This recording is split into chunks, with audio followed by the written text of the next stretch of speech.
morto il professor Ignazio Melisenda Giambertoni, padre fondatore del Polo Universitario di Agrigento e rettore dell'Università di Palermo. Gero Miccichè.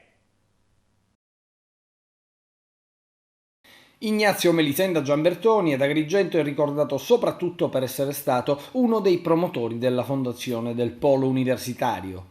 A Palermo invece, tra l'altro, perché è stato rettore dell'Ateneo del capoluogo siciliano dal 1984 al 1993.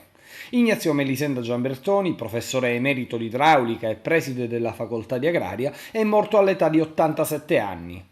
Melisenda Giambertoni è nato ad Agrigento e nella città dei Templi ha coltivato il progetto del consorzio universitario, concepito nella prima metà degli anni 90, con Stefano Vivacqua, presidente della provincia, Massimo Muglia, assessore al ramo, e poi altri che hanno proseguito la sua opera, ad esempio Roberto Lagalla, che a Melisenda Giambertoni subentrò alla guida del Polo.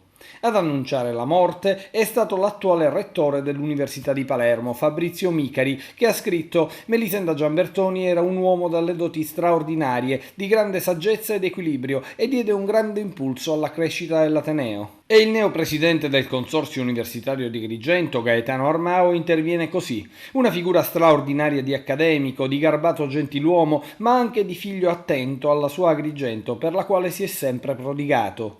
Ho trovato memoria del suo tenace impegno tra tante persone che ho incontrato in questi miei primi giorni di lavoro, e questo ricordo offrirà ulteriore sostegno e determinazione all'intrapresa azione di rilancio dell'Università ad Agrigento. Con il Consiglio di amministrazione e il personale del Consorzio Universitario della Provincia di Agrigento esprimiamo il cordoglio per la scomparsa del professor Ignazio Melisenda Giambertoni, che di questa istituzione è stato appassionato artefice e poi primo presidente.